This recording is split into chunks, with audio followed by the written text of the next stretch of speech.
Hello and welcome to another EnsoVN Gaming Top 10 video. This time we'll be talking about the top 10 Fortnite characters in One Piece Treasure Cruise. Now over a year ago we did a similar top 10 about the top 10 Fortnites, but this list is not of version 2.0, it's slightly different. Before we talked about the entire Fortnite as a whole with skill books and the characters. This time we'll just be talking about the characters as standalone units. This is because obviously skill books will affect the quality of a Fortnite.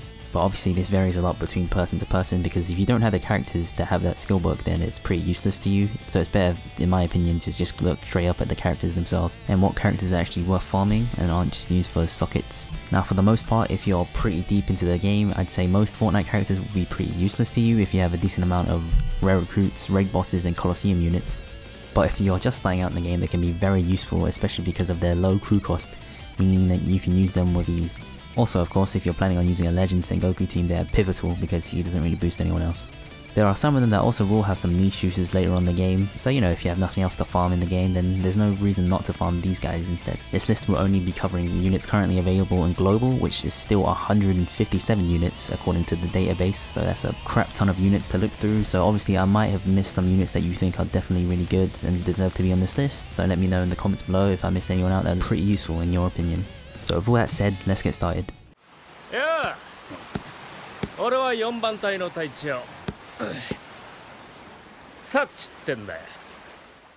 At number 10 we have Thatch, who you could tell by the super exciting intro that he was such a pivotal character in the anime.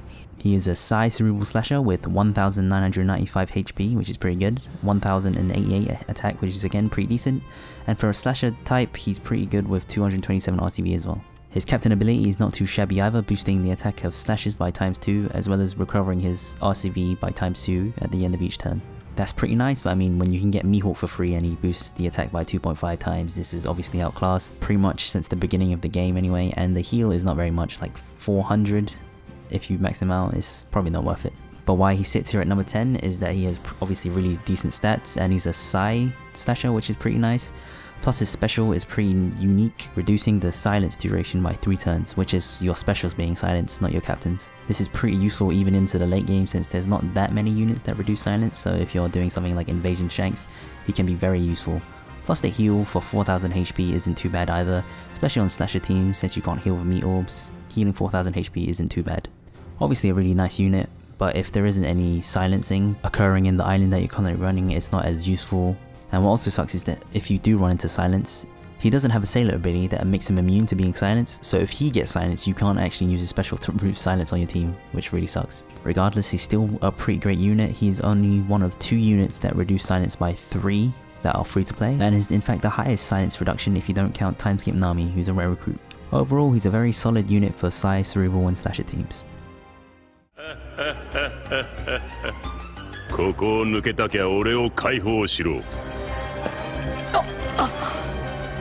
Crocodile! At number 9 we have Prison Crocodile, who is a quick cerebral striker. He has a very good 2200 HP, a decent 1150 attack and 188 RCV. His captain ability is pretty damn good for new players, boosting the attack of striker characters by ×2 and reducing the damage you take by 10%. His special poisons all enemies and deals half his attack at the end of every turn, as well as boosting the attack of strikers by 1.5 times. Overall, he's really nice for beginning players to start making a striker team if they already don't have one, providing you with a good enough captain ability and a mid-range boost of 1.5 times, which can be useful for your striker teams before you can gain raid Aokiji to boost them by 1.75 times. The cooldown is also shorter than Aokiji, so if you need just a smaller boost on a shorter amount of time, then he might actually be better in some situations. And of course he can be used for sockets for other crocs, namely the legend croc, and even the story mode crocs are pretty good as well to be socketed.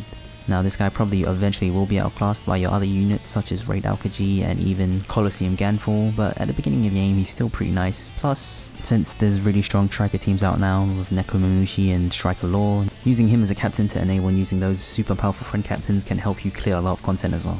A very good early game unit that might see some niche uses later on in the game.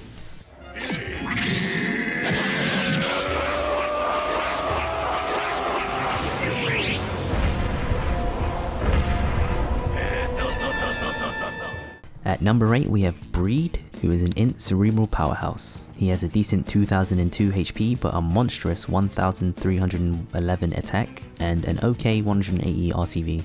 His captain ability is pretty versatile, boosting both cerebral and powerhouse characters by ×2, so if you're new to the game, having a cerebral and powerhouse captain is pretty nice. His special boosts the chance of getting matching orbs slightly for 3 turns, as well as boosting his own attack by 1.75 times for 1 turn.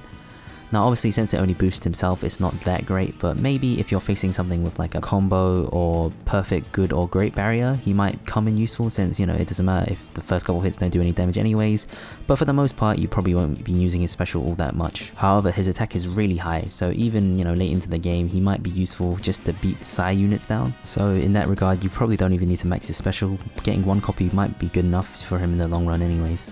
So since he's pretty decent at all stages of the game thanks to his really high attack, and for newer players he can help you build cerebral and powerhouse teams, he deserves a spot in this list in my opinion.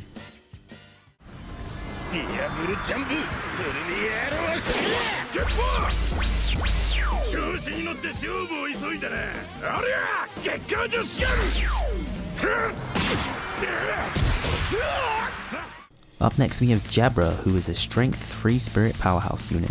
He has a decent 1992 HP, a pretty nice 1210 attack, and an okay 210 RCB. His captain ability is again really nice for new players, boosting the attack of powerhouse characters by 2.25 times, meaning you can pair him up with Legend Lucy's and other great powerhouse captains. He kinda shares this slot with other 2-turn orb boosters like Kaku and Kobe, but he edges them out since his captain ability is just a little bit better than theirs. The obvious drawback being that he only boosts the orbs of 3 spirit characters, so it's a lot less versatile than those two. Obviously also annoying is that he boosts powerhouse characters, so he can't be the orb booster on his own team, but as a 3 spirit sub he might still see a lot of use even into the late game, since if you use a Legend Sabo as a class booster, then you will have 2 turns of burst and he will cover your 2 turns of orb boosting as well. A little annoying that his captain ability and special kind of clash, but he can still be used as a pretty decent jack of all trades unit on a number of teams.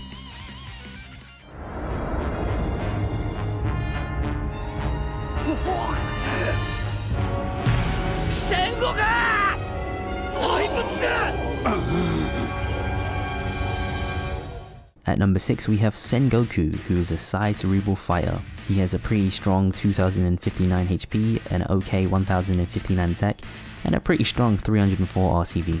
His captain ability and special are pretty much a mini version of his legend form, with his captain ability boosting the attack of characters who cost 30 or less by 2.25 times, and their HP by 1.2 times. Though obviously a lower attack boost than his legend form, it actually has a lot more versatility since you can also use rare recruits on your team, and gives you a little tiny HP boost, which is nothing to scoff at either. His special also is kind of nice compared to the legend one because it has a much shorter cooldown, with max CD being 19 compared to 12. However, of course the legend version does boost everyone's attack, not just people that cost less than 30.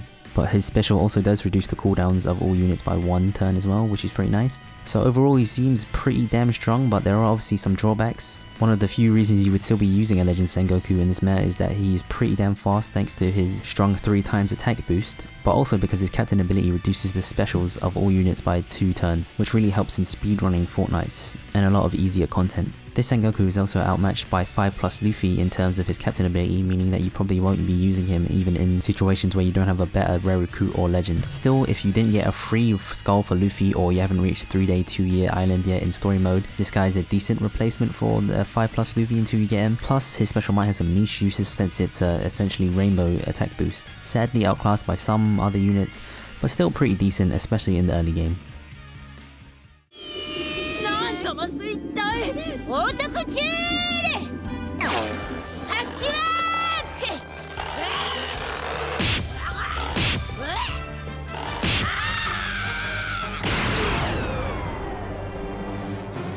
At number 5 we have Leo, who is a Dex Free Spirit Striker. He has decent stats with 1724 HP, 1134 attack and 281 RCV. He kinda occupies the same space as the free-to-play Sengoku, boosting the attack of characters by 2.5 times if they cost 20 or less, obviously restricting you to only story and Fortnite characters. His special deals 15 times his attack in dex damage to one enemy and then changes his own orb and friend orb to matching orbs. While it might be argued that Sengoku might be better than Leo, I think the fact that he boosts the attack of units by 2.5 times instead of 2.25 times is actually kind of a big deal. That 0.25 times is actually quite a big difference in damage, and makes up for the lack of HP boosting since 1.2 times it really isn't all that much. And while Sengoku's special might seem better, I think Leo's special actually might have some usefulness, especially for free-to-play time-skip Luffy teams. Paired with a Colosseum Kinemon, he can give you 5 matching orbs for free spirit teams, which is pretty strong considering that free spirit teams do have a little bit of difficulty getting matching orbs. And Leo is pretty nice since he gives orbs in such a strange way, specifically giving it to himself and a friend captain, rather than saying adjacent units or something like that. So while his special might be a little bit niche, I think it can still have uses in the late game. And his captain really gives a 2.5 times attack boost, which I have to give props for a Fortnight unit.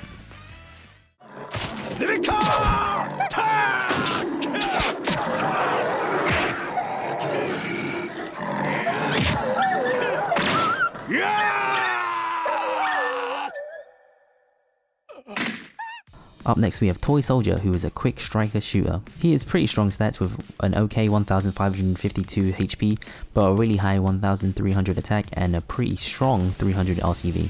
And since we're on the topic of 2.5 times captains for Fortnite characters, Toy Soldier boosts the attack of striker characters by 2.5 times, but does increase the amount of damage you receive by 1.5 times as well, which honestly isn't that bad of a drawback. His special does it all, reducing paralysis, bind, despair and silence by 1 turn, and then randomizing all badly matching block and empty orbs. His captain ability is obviously really nice, and even into the late game, if you ever, super unlucky and can't pull a good striker captain, Toy Soldier does do the job pretty well, and you can use Nekomamushi and Quick Law friends. His special is also really nice. In a lot of situations though, obviously most of the time you probably won't be using every single effect in conjunction with one another, but the drawback obviously is that it only reduces it by 1 turn, which isn't all that great. I would much prefer to have a 2 or 3 turn reduction rather than in like 1 turn for like 4 things. That said, this special still isn't all that terrible, and the randomizing of badly matching block or empty orbs is a nice little touch as well. Another thing to note is that he's a pretty good Legend Blackbeard sub since he's both a striker and a shooter, fulfilling 2 requirements for the team as well as giving you a pretty decent chance of removing any elements that your team might face. Overall, a pretty damn strong unit, which I think Fortnite characters are trending towards since we've seen a lot of pretty strong Fortnite characters coming up on Japan, such as the new Kid, so hopefully it continues to be that way in the future.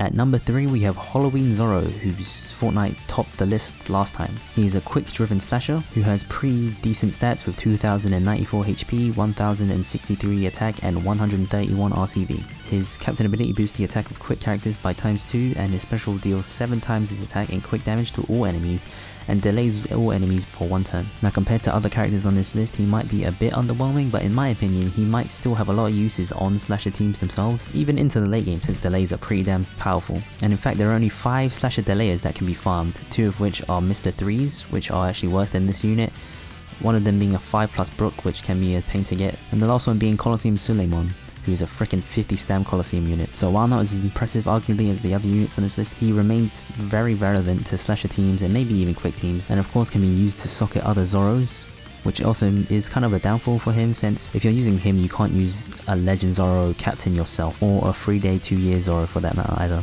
Still a nice little delayer for all stages of the game.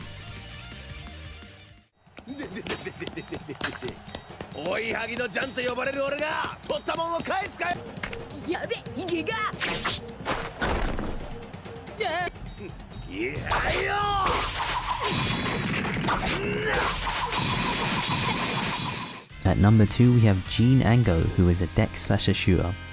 He has a pretty bad 1055 HP and a middling 73 RCV, but a pretty decent 1196 attack. His special is pretty garbage as well, reducing the cooldown of your specials by 1 turn and boosting his own attack by 1.75 times if the enemy you're facing has been delayed, which, kinda sucks.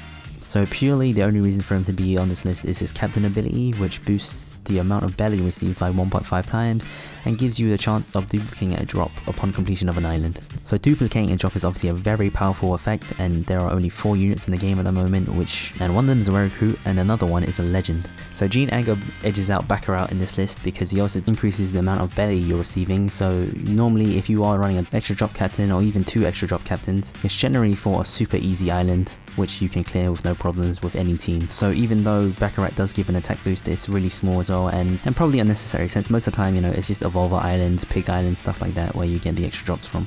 And just from a logistical standpoint, Baccarat probably won't appear all that much on Global since she's a movie Fortnite character, and Jean Barto will probably be in the regular rotation, so it's much easier to get him than Baccarat.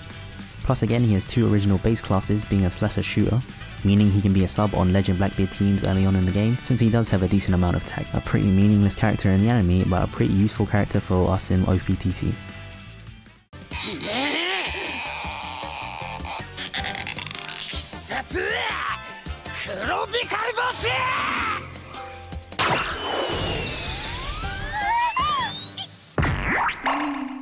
And at number 1 we have my Perona! Yep, she was number 2 on the last list, and now she's number 1 on this list. What crazy world we live in.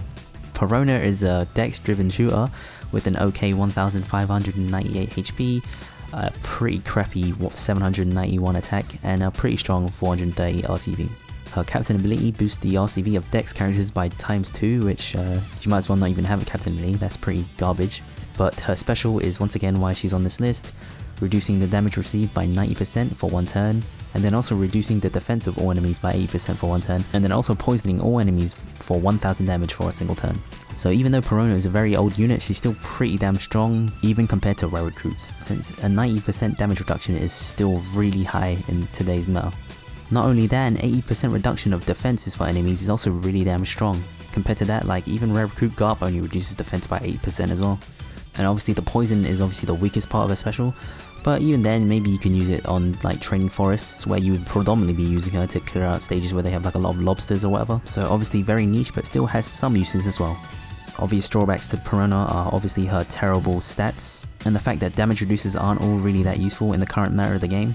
The best teams usually just kill the bosses before they do any damage, or have enough HP to just tank the hits, but there will still be times when you need a damage reducer and Perona will be there for you. She's especially handy in training forests that last super long, so obviously you will have to take some hits here and there because you can't use specials everywhere. In terms of pure power, her special is probably the best Fortnite special, and while not usable in every situation, it's still very good and nice to have maxed out for pretty much every player in the game.